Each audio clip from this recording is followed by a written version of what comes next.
Well, hi, everybody, and welcome to the Stable Scoop Roundtable tonight in cooperation with AHP. I'm going to wait for a couple more people to pop in here live before we get started. Post your name and where you're from in the comments down below, and all the panelists will be able to see the comments. By the way, panelists, you can see the comments on the right, their little comments tab.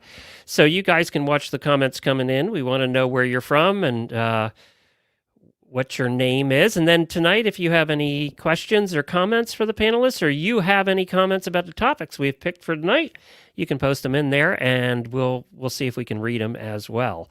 So once we start getting some comments, I'll know you guys can hear me, you can see me, that all is working well. We'll officially get the show started. Oh, there's, look who is in the house. American Horse Publications. She never misses. Chris is always here. Hi, Chris. Good to see you. We have Ariel here from Fort Wayne, Indiana. We have Carrie from Washington. Good to see you, Carrie. Thank you for stopping by. We have a good panel tonight. I'm excited. This is the last Stable Scoop of the year. We started this show 2008. So we got a lot of years doing this.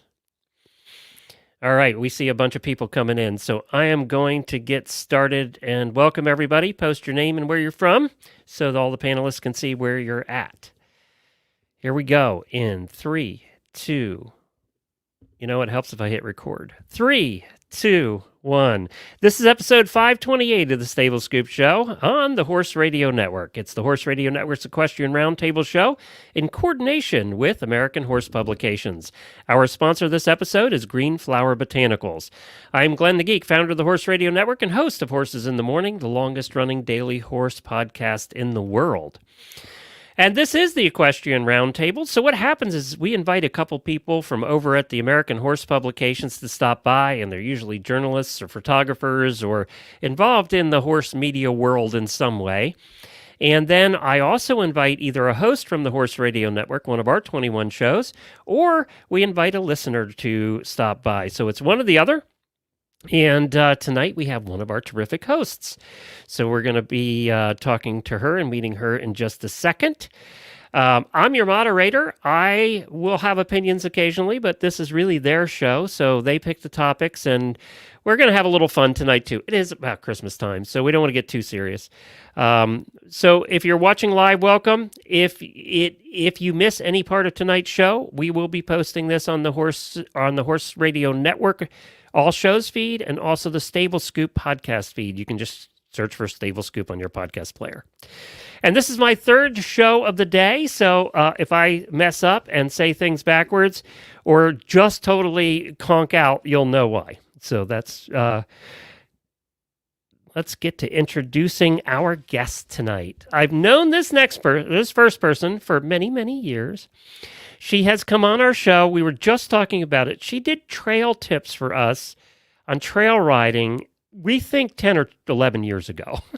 So Heidi is here. Hi, Heidi. Hi. It's good to see you. It's awesome to be here. Yes, that was a very long time ago. We had a good trail riding series. And it's Melocco, right? Heidi, Melocco, yes. Melocco. So Heidi, you're from where? Colorado, right? Yep, I live in Colorado, grew up in Ohio, but moved out here to work at Horse and Rider in 2001. And you're a writer, you're a registered path instructor and a photographer. Yes. You also help out with wholepicture.com. Yes. We're going to talk about... Yep. So we'll talk more about that later. I want to find out more about Whole Picture later on. But you've been around the media side of this world and the marketing side for a long time. Yes. I guess. Well, thank you for joining us tonight. Oh, it's so good to be here. Thank you. And I like your sweater. Thank you. Look, we kind of match. Yes, with the little green and elves and Santa's. All right, everybody watching at home, do you like my bad sweater? We got a comment. Oh, your sweaters are great. Whoever that was, thank you very much. Thank you very much. We appreciate that. So our second guest tonight is also an AHP member. She's managing editor and graphic designer at Trafalgar Square Books. We have Rebecca with us, and I never say her last name. Go ahead, Rebecca. Give us your last name. Didier. Didier. Didier. Didier. God, I can never get that name. in It's 100 because your years. French was bad. Your French was I bad. flunked French for 3 years, and a bear is French. My last name is French, so there's that. But now you and I have known each other for just as long as Heidi and I have. We've been corresponding in one way or another for a very long time. Yeah. Yet I think, didn't we just meet for the first time in person this year? We did in Dallas, and it was a joyous and amazing occasion. Well, I know, for me too. But we talk to so many people, and we get together, and I go, did we ever meet? Because it just seems like you know each other, after you've talked for so many years. Yeah. Of course, Trafalgar Square Books is the largest publisher of horse books, right? Yeah, we're the one in the world, really. We do publish the most a year, and we've been doing it for 37 years now. So, and where are you in the world? Our offices are in North Pomfret, Vermont. They're based on a farm there, a working cattle farm. And where do you live? I live in Somerville, Massachusetts, which is basically Boston, right across the Charles. Yeah. I lived in Beverly for a while and also Plymouth for a while. Oh, well, then you know that my stomping grounds. Yes, I do. I know the traffic in your stomping grounds. I wouldn't wish it on anyone. No. That way. No, the first time, this is an insider thing if you've ever driven up there, the first time somebody passed me in the breakdown lane going 80 miles an hour, I freaked out because we didn't know they opened that up for traffic. And all of a sudden, people are passing you in the breakdown lane doing 80 miles an hour. Oh, no, that's totally legit. I'm sure when you were here, you saw, so every year when the students move back in, somebody goes on either Storrow Drive or Memorial Drive, which moving trucks can't go on it. There are low overpasses, and they take off the top of their moving trucks every year, and you'll see just everything that they brought with them. Oh, introduce who do you got there? That's Rizzo. He will be back, I'm sure. For those listening to the audio, Rizzo's a kitty cat, a gray one, and he has made several appearances so far tonight. He wants to be on the show. Yes. Well, one of our terrific hosts, host of the Equine Clicker 101 podcast, and somebody I've known all you guys a long time. That's Shawna Karrasch. Hey, Shawna, how are you? I'm fantastic. It's nice to be here with everybody. I forgot you had a yellow mic ball. I forgot it was a yellow one. Is it distracting? No, I just didn't remember that we had yellow ones. It's like it's festive. It's festive. There you go. I normally have a red one. I got black tonight. So Shawna, you have what, 50 or 60 episodes of Equine Clicker 101 out? 50. Yep. Yeah. And soon to be more. If you want to check that out, that is a show. You probably guessed by the title what it's about. Positive reinforcement, equine clicker, kind of makes sense. But go to episode 1 because it's the only show we've ever done in all the years we've done. We've done almost 13,000 episodes now. It's the only show that was instructional. You actually listen to the first part of it, and then Shawna gives you the second part as a lesson where you go out with your horse and you actually do it while you're listening. So you're actually with your horse while you're doing the instruction on the episode. It's kind of cool. Yeah, I think it's fun. And now you're doing a ton of clinics this year, too. And I want to talk about those a little later in the show, too, because I looked at your schedule and you got a lot booked. So, we'll talk about that a little bit later. But we like to get to... Yeah, go ahead. I'm writing a book, too, for Trafalgar. So we got that going on in the midst of it all. Good. Well, I heard the editor over there is really tough. She will send it back 25 times.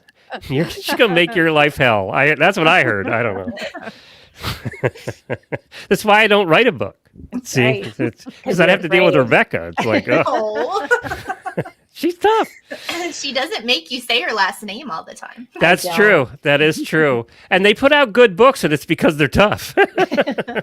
That's what makes a good publisher, right? Someone has to crack a whip. That's right. Well, what happens here is the guests actually pick the topics, although I picked one tonight because I picked the last one of the year. But Heidi, you picked the first one. Talk to us about what your topic is and what we're going to discuss and why you picked it. So keeping horses at home is one of my passions. When we moved to this house 9 years ago now, we had horse property, but there was no barn or anything here.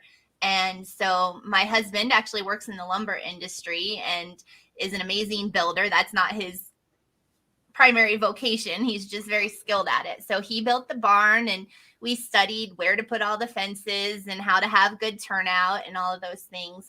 And so I guess I just love input on other people that keep their horses at home versus boarding, and the pros and cons of those things. I personally love it. I think I vote for keeping horses at home just to be able to check on them. I love to see what they're doing right outside the window, and when they start playing too hard, and when I need to go run out and throw some hay to just stop somebody from looking like they're going to run through the fence. They're playing so hard. But I think that I think there is a good debate there. You know, there's the social factor of being at a boarding facility and being with more people more often. And then there's the part where you can go out and do some little training techniques and things too throughout the day. So, and I'm getting a kitty knocking at the window here at me too. So pardon my distraction. We haven't had a dog make an appearance yet. Usually one of those shows up at some point too. Yeah, I locked her upstairs. I've banished, my dog has been banished for the next hour. Rebecca, have you done both with boarding and home? With boarding? No, I have never boarded a horse. You know, I grew up in a lucky situation of first being within walking distance of the barn where I was working, and then having being in rural Vermont, having at least a small enough space where we could erect the paddock that nobody really knew how to build because my parents weren't horse people and I was a little girl. But I've always had horses in the backyard. That's and it's awesome. Interesting now as an adult and thinking about, I currently don't have a horse being where I am. And one of the reasons being that I can't imagine boarding. I mean, I also couldn't afford boarding here in Boston, but having the commute be part of that experience, having the times of day narrowed, when I can choose to be with my horse, having that really controlled by the other responsibilities that I have in my life, having grown up always just having the horses be there, be part of it, having a constant finger on their pulse, almost literally. I don't know if I'd be able to board comfortably. I don't know if I could relinquish the control. Right. Nor the $2,500 to board in Boston. So there's that as well. And the traffic, Glenn, the traffic. Yeah, that is true. By the time you got out there, you'd have to turn around and come home. It's like, I sure would. And husband would not be happy. Yeah. We're going to when talk it's about dark. that a little later. Shawna, you've done both, right? Home and Yeah. board. Yeah. Yes, I have. And it's, you know, when in California, you just board. You know, mostly that's what you do if you're I was in San Diego, so it wasn't an option, and it wasn't great. Not the facility was great, but you didn't have any turnout really to speak of, because that's just not what you have. So then I started working with John and Beezy and had, you know, the horses were all there, but then went from there and had our own place. So built our own place, and the barn and the house were actually attached, which was great. Wow. And then I traveled too much, you know, so now we built a small enough barn that it was a 6-stall barn. So it wasn't a giant barn. So you're like, well, we were going to take 4 horses. Well, we only have 5. Now what do we do? It just became really complicated. So the traveling made it easier to come and go with the boarding. But for sure, kind of like you're saying, it's got to be the right situation, you know, so finding something that's close enough. And me doing positive reinforcement, I'm like, what do you mean they can't be at Liberty in the arena? You know, that doesn't work for me. So I have a whole nother set of things that I kind of have to kind of think about as I choose a facility that fits. So right now where I am in Pennsylvania, we have them on the property. So I was there 20 minutes ago. We've done both, and you're right. Travel's the problem. You know, that's where you run into big trouble when you have them at home, unless you have a reliable babysitter that can come over. And if you're going away for a week or two, or as Jennifer and I did 5 weeks, you know, we did that 5-week road show this year where we took the RV and went, stayed at listener farms and stuff. Well, that's 5 weeks away from the horses a day to be taken care of. So, you know, that wasn't cheap because we brought them to a boarding stable, you know, then. Oh. So that's how we did that. So we actually brought them over there rather than having somebody come over here, because you can't really ask somebody to come over for 5 weeks. You know, it's a long time. There's a college kid out there, right?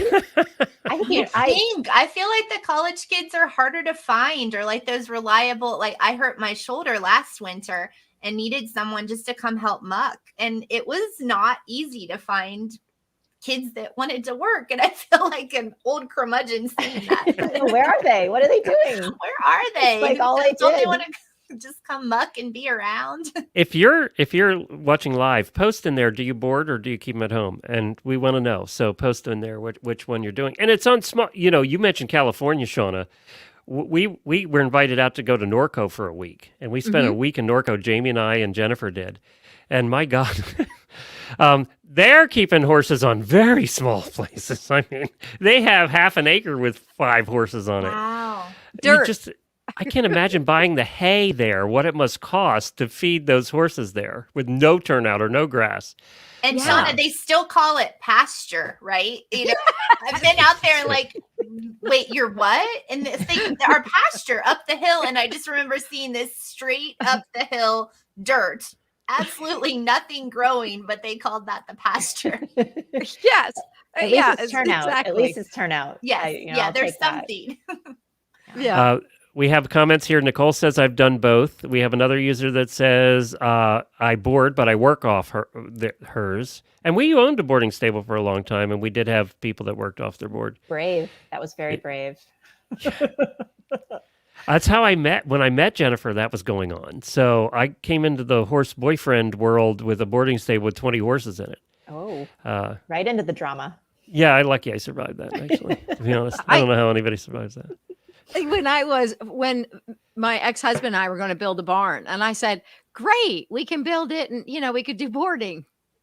He said, how many horses are the max you think you'd want? And I said, well, I don't think I could work with over 5.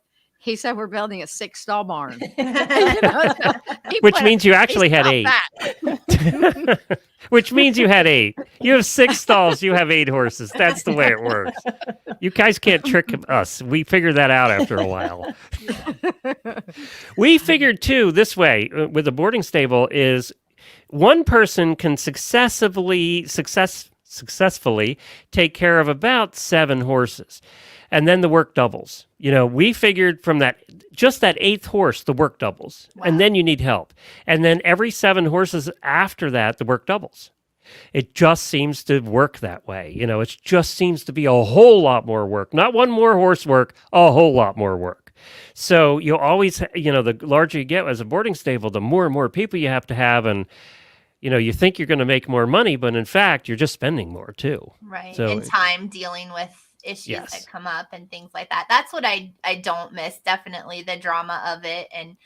And I didn't intend to move my horse around so much before we moved here, but ended up moving just for little strange things that I couldn't put up with, or that were just, like, okay, that's safe and that's great for other people, but it just didn't feel right for us. But I will say though, on the neighbors and the leaving for 5 weeks might push my neighbors, but I am amazingly blessed to have neighbors on both sides. We all have 2-acre properties, and we actually put gates in to help each other and purposefully did that. So we kind of trade and go back and forth, and next door they have goats and chickens. And so I'll go over and help with those. And my daughter loves to go help there. Sometimes that's more fun than doing our own chores over here. So that's been awesome to know that if we do go somewhere, we're not having to have the whole hire a house sitter and are they okay and do they know horses. And so I think that part of it, where you are and how big your property is, probably makes a huge difference too on whether you feel like you can travel with that. Yeah, we're lucky. Our landlords live right here, so they usually take care. We didn't, they took care of one of the horses while we were away, and the other one went to boarding. But yeah, it's tough. I mean, even in that situation, right, where they live on the property, it's still a lot to ask if you're going away all the time. Do you think that's the biggest negative of having them at home? The travel part? Yeah. I think that's that's a concern for me, probably. If just thinking, do I want to do that? Is everybody going to be home to help trade and take care? I think one thing, I love having them here, but sometimes because they are here, I forget to actually schedule time to do what I really want to do, because my horse time sometime is to go out and do chores and take care of them. So I've been with them and then I need to come in and do my own thing. So sometimes it's being proactive to actually plan in when you're actually going to ride or do what you want to do, rather than just do the carrying part. Yeah. We said that too when we had our farm. It was like we spent all our time taking care of the farm and the horses and not any time enjoying the horses. You Right. know, it was work. You know, it is work. Fencing's always breaking. Something's breaking all the time when you have a farm, right? So you do have to force yourself. You have to say, okay, I'm going to take these 2 hours today and I'm not going to worry about any of that. It'll be there tomorrow, right? That, you know, those nails will still need to be put back in tomorrow, but today I'm going to play with my horses. And Right. it's hard though, because those responsibilities are there. Yeah. The hay has to be put up, you know, you're getting more hay in and all of that has to be done and it all takes time. Well, you know, I always say in business that time is our biggest enemy. It's not money usually. You know, it sometimes is time is money, but time is your biggest enemy. Rebecca too. I mean, just in your business too. It's no matter what your business is or what pleasure stuff you do, your hobbies you have, time is the thing you don't have enough of. I never have enough time. And, you know, we have so many things, every single step of publishing a horse book and promoting it and helping and supporting our authors I could easily triple the time that I put into each step. And there's no way that I can do that, obviously. So. And I see the Shawna, couldn't we say potential. that about the time we spend with our horses? We could triple that too and not have enough. Yeah, absolutely. And when you're kind of doing what I do, you know, you have all these things that take you away from your own horses. So you kind of, you know, you're trying to think, oh, I got to write this and do this and check this and email this and, you know, and so then you go, oh, day's done, you know, and you've really got not.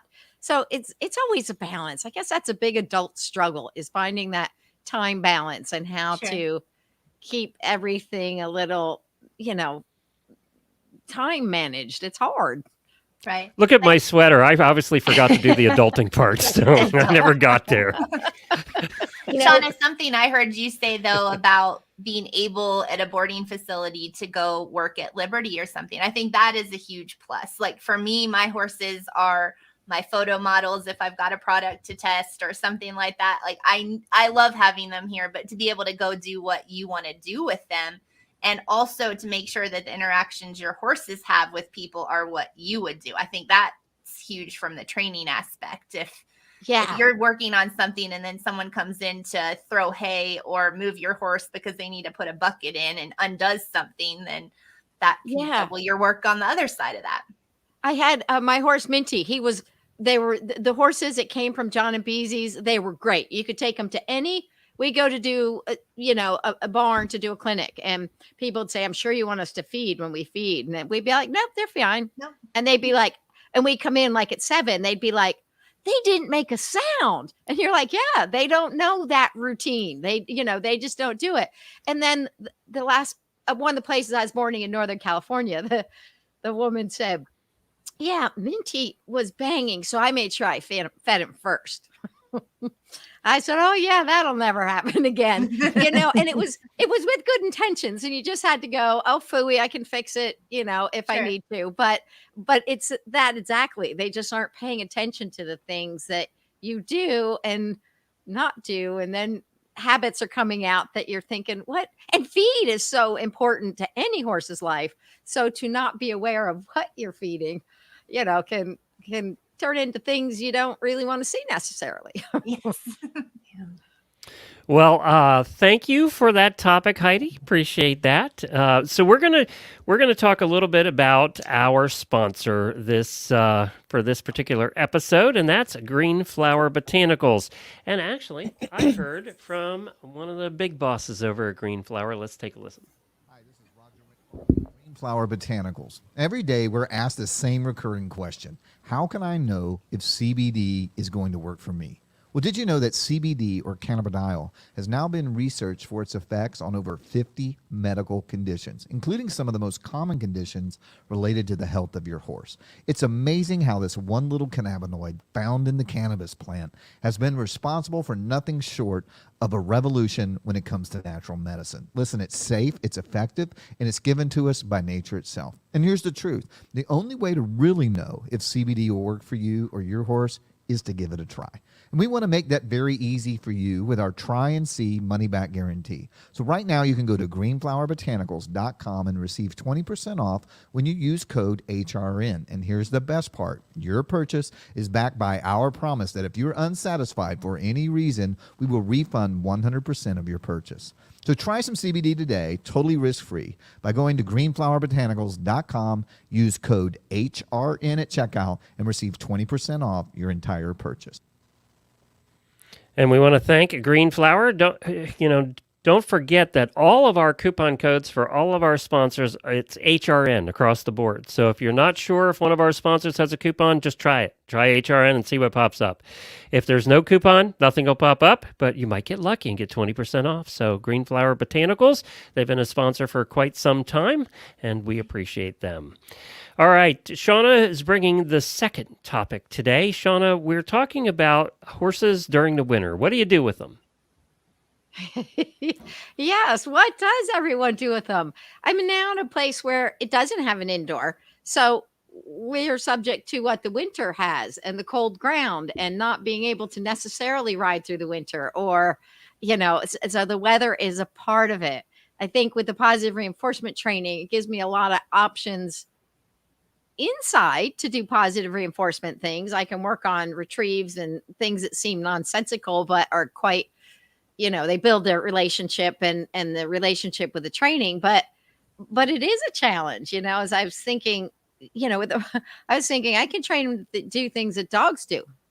I'm going to teach them to retrieve and I'm going to teach them to, so I just kind of wondered what everybody does do and how do we manage with the winter time? Heidi, you live in Colorado. You don't have any snow out there at all or bad weather at all.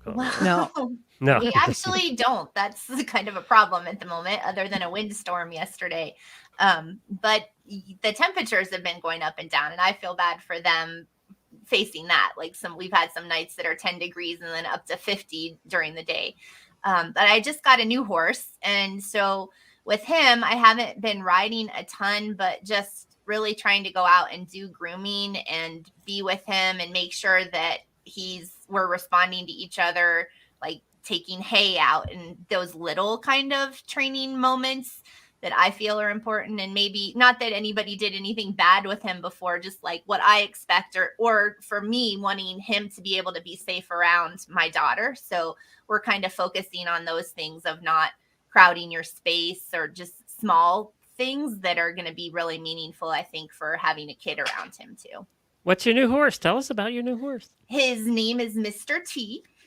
And I feel so excited about him. He is 15-3. He's a quarter horse Palomino and double registered. And he has been really successful in the National Versatility Ranch Horse Association. And so I'm excited to have he seems like a sweet, calm guy and tall enough for me and the same hair color. You two match. We match. I think he'll match with Savannah too, but because we do live on small acreage, it's been important to me and it was hard to find a horse that, Savannah and I can both ride, and I think he's going to fit the bill. He's got a lot of buttons, so it's going to be just teaching her to sit still and understand what her cues mean. So we've been riding some with her on lead line and just kind of shifting from her pony that she really had to cue hard to do. So just kind of some of the smaller things and doing some lead line things like that. But like I said, I can't really attest to full winter right now here because it's been pretty sunny, but well, that's another disadvantage, I think, of small farms too. Is if there could be no place to ride. So depending on what kind of neighborhood you live in, you could be stuck, right? So you got your 2 acres and that's it, which gets old, right? I mean, you have to hop in a trailer to go anywhere, and Right. that's time consuming. I always said to go somewhere and ride for an hour seems to take 4, but that's the horse husband opinion. So I don't know. Rebecca, if there's a lot of places in Massachusetts that don't have indoors. Oh, yeah. Well, in Vermont, in the old days in Vermont anyway, you just pull the horse's shoes and they don't work during the winter time. They get turned out, it's time off, and then the spring is really fun when you get on for the first time. Yeah, that's right. I think I obviously I'm full of ideas simply because we publish books by people who have lots of ideas on this. I would say the first thing that comes to mind, things that you can do in the wintertime, the cat is so helpful right now. It's all wonderful. I don't know if you all are familiar with Horse Speak, which is our author, Sharon Wilsey. She teaches you how to use your body language to both read what the horse is saying and then reply in ways that the horse would understand. So there are all kinds of things that you can do that's just learning to observe their body language, and then use your own body language to talk back and establish rapport. And these are, this is like, remember that phenomenon? I can't remember what it was. It was like in Norway, slow TV, right? Where you just watched that fire burning behind Glenn, Right. and it's supposed to settle you. Well, I feel like a lot of what you should really do with horses is slow TV. There's so many things that we should just have so much patience for, and winter in a cold place is the perfect time for it, because the other thing that I think of is we do Jim Masterson's book, Masterson Method. Do body work on your horse. It's not necessarily to accomplish anything in some grandiose picture. It's to build that connection. It's to make the horse feel good. It's just to spend time and not have a goal, which almost every time we interact with our horses, we're like, this is what we're going to get done today. This is the schooling plan. This is where I want to be by the end of the week. This is all to get ready for this show. And if you have seasons that actually control that impulse and make you just take a step back and just be with them in some way, I think that's what we've got to look at it as. I got to tell you, when we lived in Pennsylvania, we had a big farm. When I first met Jennifer, it's 100 acres. And there, some of the most magical times I remember are right after it snowed. So you got 4 or 5 inches of snow, and, we were alone back there. It was 100 acres. And so we were alone, and she would get on the horse, and I'd get my carriage out with the pony, and we'd go out together, with the bells on and the whole thing. And it was so cool. It's right after it snows. That's the magical time. Yeah. Just after. Used to be bareback. That's what bareback with just a halter and 2 lead ropes, because the horse is all furry because they're not clipped, and you just get on and like the snow's flying. And the horse kept you warm. Yeah, so there was that.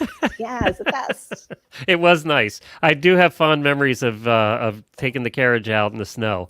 It had to be the right amount of snow. Then you get a foot, it's too much. It was too much. I get stuck. But it was just that couple inches of snow when it was all pristine and hadn't gotten dirty yet, Nobody peed on it. No, but it's right. There's no yellow snow yet. That's right.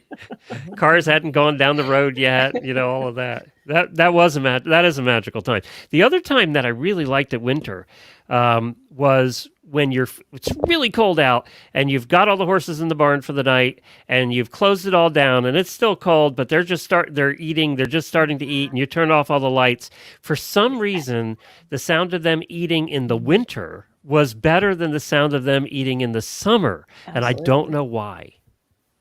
Absolutely. I don't know why. It's the cold air, and there was some science show about how and why, if it snows, you hear things differently. And I think that's true, that the sound just carries differently when the air temperatures, and especially if there's snow outside. But I agree. That's my favorite sound ever. Just to if I need to calm down, I'll just go throw some hay and listen to my horses eat. Yeah, that's true. It is one of the most calming sounds. And then the not calming sound is when the snow comes off the bank barn roof and crashes down right after you've brought the horse right underneath it. That's not the calming sound that you want to hear. Or the indoor. It always comes off the roof of the indoor when you're riding the 2-year-old. Big ice sheets. Yeah.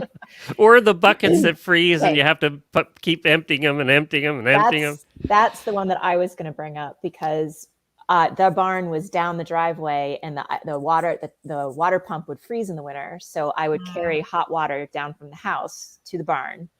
And of course, after a while, the path through the snow, after many weeks, gets slippery. So you'd slip and the hot water would slosh over your boots, and then it would freeze, and then your sock is frozen and the water's all down your leg. And then you get there, and then you've got to take the bucket and do the stamp on both sides to get ice out. to get the ice brick out. That I do not miss that at all. We used to stack them up, the ice bricks, Oh, you know, the yeah. bucket Oh, we ice did bricks. too. We used to Yeah. turn them upside down and Make like stack an them up in igloo. pyramids. Yeah, Yeah. exactly. We did too.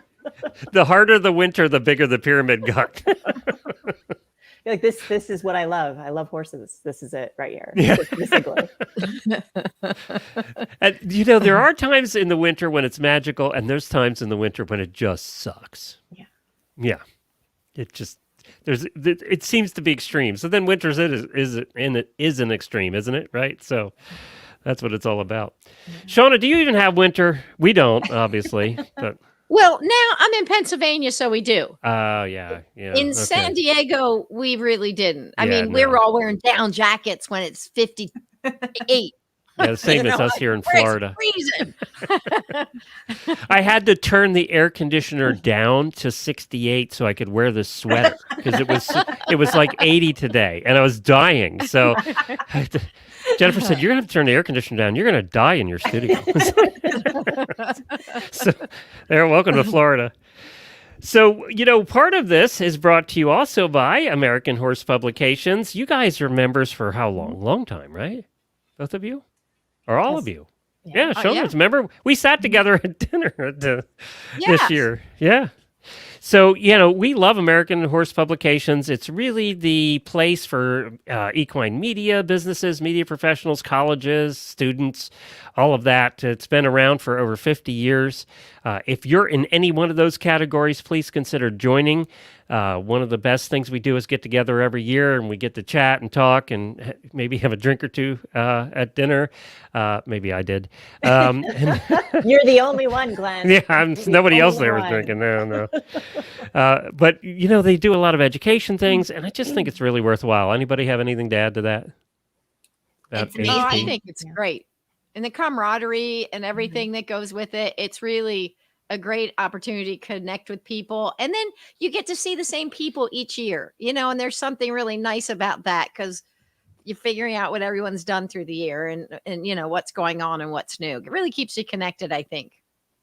And it's a unique place too because everybody there really, if you think about it, are competitors, right? They're different magazines. You're competing for sponsors. You're competing for all of that. But when you go there, that goes away. You're all helping each other, and it just kind of goes away because we're all in the same boat too. I mean, Right. that's the other thing. We are in the same boat. We're all fighting the same battles. You guys are all fighting costs of printing and all of that stuff, you know. And I was very happy this year, Shawna, that I wasn't the only podcaster there. There were several. It was nice. I was feeling really lonely for a lot of years, but there are a lot more podcasters coming in too, and I'm really happy to see that. So let's talk a little bit about you guys individually, quick, before we go to the final question. Heidi, you also tell us about the company that you have.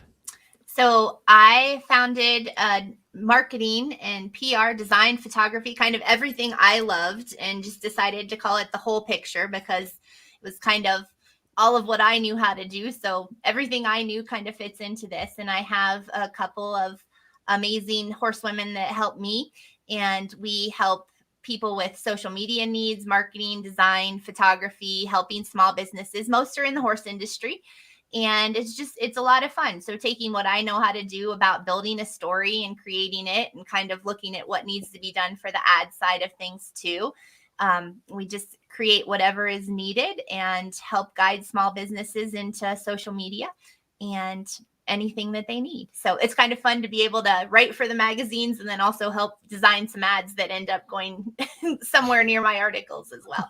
Not right beside them, you know, separation of church and state, but still just anything with that has been a passion of mine. I feel like can help other people too. And I love being able to write about things and do the photography and design and just get it out there and help people in the horse world. Rebecca, what was the #1 book at Trafalgar Square this year? Horse Brain, Human Brain. Yeah, really? Oh Yeah. yeah, it's in its, I want to say, 8th reprinting. We've sold rights to 10 or 11 different countries. So it's being published in those languages. It's sold phenomenally, and it's a terrific book. It's incredibly engaging, and it definitely, while I think some of the information in it, maybe some people know intuitively, it's demonstrating the neuroscience behind it so that we understand, what it is that the horse is experiencing. It's very different from what we're experiencing. We need that reminder all the time. And Robert Dover's came out this year too. So it just came out. Yeah, that was just released. That'll be your number one next year, probably. Yeah, I hope so. It's, he put a lot of effort into trying to make it more than just his story. He shares the lessons that he's learned along the way, and he's not afraid of acknowledging where he has gone wrong. And so that makes it for a really interesting read. Plus, he's lived an interesting life. So yeah, he has. He's lived 12 interesting lives. Yeah. That's more than a cat, right? Yeah. And he's always been candid about everything. That's one of the things I like about him. I got the book, and that's one of my plans for over the holidays here is that particular book. What's it called so everybody can find it? The Gates to Brilliance by That's Robert right. Dover. Yeah. So and if you don't know who we're talking about, he's like one of the top dressage people ever in the United States, and six-time Olympian, former coach of the dressage team. Yep. So you definitely want to, whether you do dressage or not, it doesn't matter with this book. Oh no. His intent really was to reach anybody who is just looking to find a way forward with their life, with their goals. In addition, he also has, strong messages about being a gay athlete, really important subject for him. And, I think that it's such a positive book because every single chapter ends on this note of hope. So he brings that to it. We all need that these days. He's done a lot of work too, for a lot of different athletes in the horse world through his foundations that he created, and it just has done a lot of terrific work over the years for that. Yeah. Helped a lot of people. Yep. And Shawna, you of course, I wanted, you know what I forgot? I wanted to have my clicker here tonight so I could click it. Jennifer has it somewhere. I don't have my clicker because I wanted to see what happened if I clicked for you. I wanted to see what you would do. So you have a lot of clinics coming up this year. Yes, I do. I've kind of I've been off the clinic circuit kind of for a while now. So now getting back out there and put the word out if people want me to come to clinics, and they are most of them positive reinforcement clinics? Oh, they all are. They all are. So they're all on positive reinforcement, how to utilize it for what they're doing and what their goals are, and taking it to show people. And the knowledge has changed a lot, in the past 28 years. So there's much more awareness, way back when nobody knew anything. So now you have people who really do know, but there's still so many people to reach. So I'm doing lots of clinics now coming up. So it's great. And I love that part. I love being out there and watching people grasp it and put it together. So it's really fun. My first co-host, Helena, did she have you at one or come out to visit you at one? Yeah. Helena? Yeah. She came, I went and I stayed with her when I did a clinic up in Rhode Island. And then she had me on her podcast, and she's Stall and Stable, by the way, on the Horse Radio Network. I had to get a plug in here. Yes. And then I'm going to somebody named Chick Maynard, who's a author with Trafalgar Square, is having me come down. That's right. And do a clinic next month. So Helena's going to come down with her daughter, Grace. So they're going to be there at the clinic as well. So that'll be fun. I think it's going to be great. Helena's great. I mean, obviously, that's how this all started. The Horse Radio Network wouldn't be here if it weren't for Helena, because that's who I started with all those years ago. And her show is doing very well. It's called Stall and Stable. So if you can find that any podcast player. And apparently Shawna makes an appearance too at some point. Shawna makes appearances on a lot of our shows. Shawna has been coming on our shows forever and ever. All right. I picked the third and final topic. We're going to end on this. Do you ride or not on Christmas Day, and does a spouse approve? So I'm going to introduce my own topic here, because when I first met Jennifer, I was like appalled that you had to do anything with the horses on Christmas Day. It's like I was appalled you even had to feed him, because it was like, you get a day off? I just when we're first introduced to this, we really have no idea, and a lot of it is very shocking. And there's a lot of guys that don't make it past that first year, and then some of us question it from then on. But it's true. I mean, so Heidi, you're married, right? Mm-hmm. Did he get all of this at the beginning? Was he a horse guy or not a horse guy? Or he was not a horse guy, but very interested and willing to support that. So yes. Even when you showed up late all the time for dates, and when you came in dirty, or you said, I'm going to go out to the barn for half an hour and see my horse, and came back 4 hours later, even in all those times? Well, he goes fly fishing, so I feel like we're on a support each other's habits, and that's okay. So as long as I say, yeah, go fishing, that's great, then I feel like I have that even keel, I think. And I think that's what it should be, though, to support what each of you likes to do instead of making rules that... I think there's a learning curve, though, in the beginning of every marriage, no matter what it is, whether it's horses or whatever hobby you have, right? There's still that learning curve and that little bit of jealousy thing that goes on for a while until you grow out of it and then don't care anymore. I'm sure there were some bumps and bruises along the way to get to that, but yes. Christmas, do you do anything with the horses on Christmas? We don't. I think Savannah and I, having a younger child and kind of going through what Christmas means, like, my memory of the horses on Christmas with her is really getting the barn ready on Christmas Eve, and how cool that's been to, like, we make sure it's extra clean and we put down extra shavings and kind of talk about, like, what would it be like if Mary was in our barn tonight? Like, maybe I'm giving her strange things that's going to happen in our barn. It was probably cleaner than the one she is actually in. Actually, December 24th, our barn is really, really clean because we've done a lot of nativity story training. So, does she leave milk and cookies for Mary too? For Mary in the barn. Mary needs more than milk and cookies. Milk and cookies, yeah. Does she leave a midwife in the barn for? Yeah, that's right.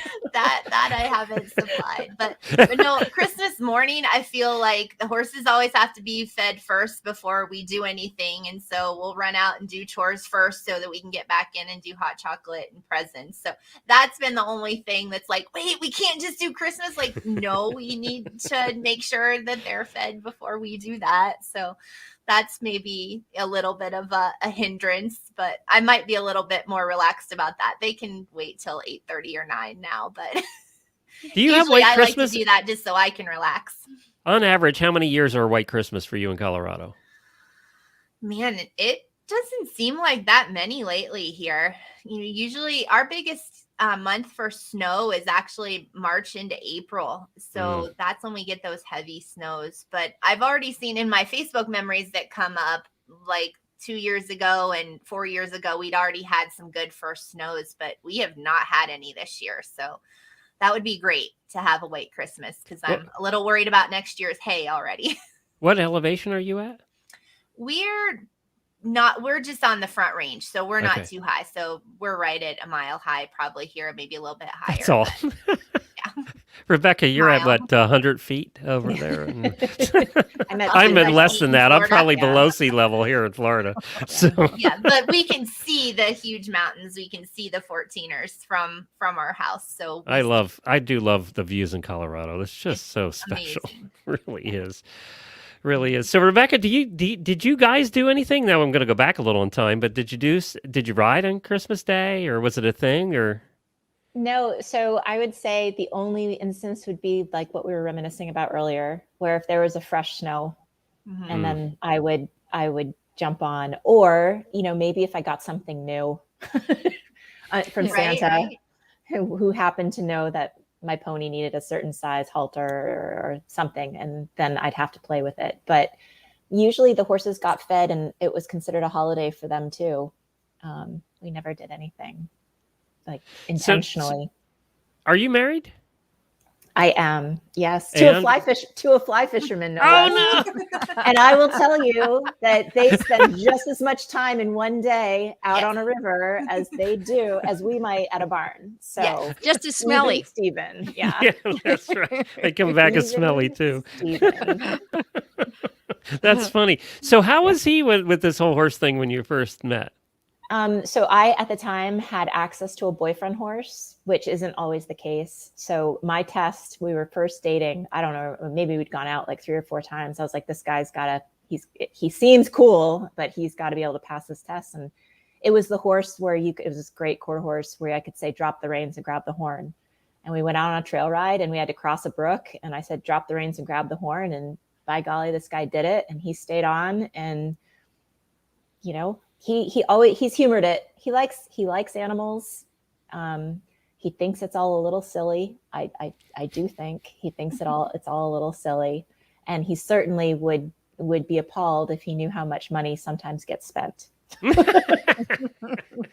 But doesn't always know. I again, fly fishermen, some of those reels are really good expensive investments up there too. And he'll come back and he'll have broken another rod. And I'll say, how did you break another rod? Because those rods also, that's like a saddle right there. Bamboo, custom made. Like they've got their own kind of tack shops. And the guides are more expensive than any trainer or instructor we could ever hire. So I'm just saying. Okay, that's good. And Shawna, do you play on Christmas Day with the ponies? You know, it's kind of been all over the map, but a lot of times I think I kind of, like Rebecca said, you kind of give them the day off. And Heidi, you did too. Kind of, it is their holiday too. You know, you tend to think it's, you know, this is what we did with marine mammals. We changed what we did all the time. So we never did the same old thing all the time because that would just be, you know, kind of mundane. And so by sometimes having quiet days and sometimes busy days. And so I think it's nice to have, it's back to that time management, isn't it? You're like, okay, am I supposed to have time not to be with the horses and do other things? Time for family. So I think it's been all over the map, though, depending over the years of my situation. But more often than not, Christmas is the holiday. So I'm going to ask you guys, I didn't warn you about this, so I'm going to put you on the spot. I'm going to just ask you guys, if you can give one message to somebody. So you can give a holiday message to whoever you want to. We do a daily Winnie on the morning show. That's kind of our shout out to people. So I'm going to give you a chance to give a shout out to whoever you want to. Who wants to go first? Who's brave? Nobody? I'll go first. Okay. I'll give a shout out to Jessie Hilligus. She is who I'm working with now, and she's the one who bred she's a small breeder here in Pennsylvania. So is that the one we met at AHP? Yes. Yes. Okay, good. So, yes, exactly. So Jessie has been really supportive and helpful and really kind of helped me transition to getting out there and doing clinics again and making things really exciting and fun. And we have our 2 babies that go places now and then, and hopefully we'll be coming to Ocala. So we should be able to maybe see you. You better get over here to the studio when you come to Ocala, or I'm going to really be mad. I will. I'll be there. That's an order for all of you when you come to Ocala. So we're coming in February, so we'll have to see you, Glenn. Yeah. Yeah, you have to come over. Yeah, I'm only about 3 miles from the World Equestrian Center. Oh, perfect. Yeah. Yeah, so we're real close to there. Yep. So Rebecca, do you have a message for somebody? I'll give a shout out to Martha Cook, our managing director. She's not just my colleague; she's one of my best friends. And she had a really tough year, and she just lost her mom, who was 99. Oh, wow. So she's ready for a new year, and I'm going to wish her the very best in 2022. Well, we're thinking about you, Martha, but I will say, if I can make it to 99, I'm going to be pretty happy. Yeah. So. Or will you? Depends on whether he's running a boarding barn or not. Yeah, that's right. Yeah, I don't think that's ever happening again. Heidi, do you have a message for anybody? I'm going to give a shout out to Chris Brune at AHP because she takes care of all of us. And she does. She has been amazing and just been a great support for a long time since I first joined in, I think, 1999, 2000. So that is huge. And my family, and I was thinking of my neighbors too. I'm going to give a shout out to Mark and Ellen Matthews and Tara Lucetti next door because I do get to go do fun stuff because we help each other with our animals. Terrific. And you're right about Chris. She does a tremendous job over there. And you know what? Putting up with a couple of hundred members, equine media, we're not opinionated at all. So, so she, by the way, this is Chris now right there. We have no opinions. We don't express our opinions vocally at all. Chris, you're a saint to put up with all of us. That's for sure. Well, I'm going to give my shout out to the listeners. You guys have been terrific. I was just mentioning before the show, I think I mentioned it on Horses in the Morning the other day, that we saw some record numbers last week in downloads that most podcasters would die for. So you guys are all being super supportive. We're seeing the numbers growing and growing. More and more of you listen to podcasts, so thank you for finding the Horse Radio Network. We have 21 different shows. We also have our own app. If it's easier, you can just go to Horse Radio Network in your app store, download our app, and it has all of our shows on there, including Equine Clicker 101, which I'm going to warn you about that one. A lot of people pick up podcasts with the latest episode. With that podcast, you want to go back to episode 1. It's chronological. So she will guide you through clicker training and positive reinforcement from the beginning, and then you're going to take these lessons and go out. This is a free course. We should have charged about $5,000 for this, actually. I'm signing up, Shawna. I'm going to go listen in the morning.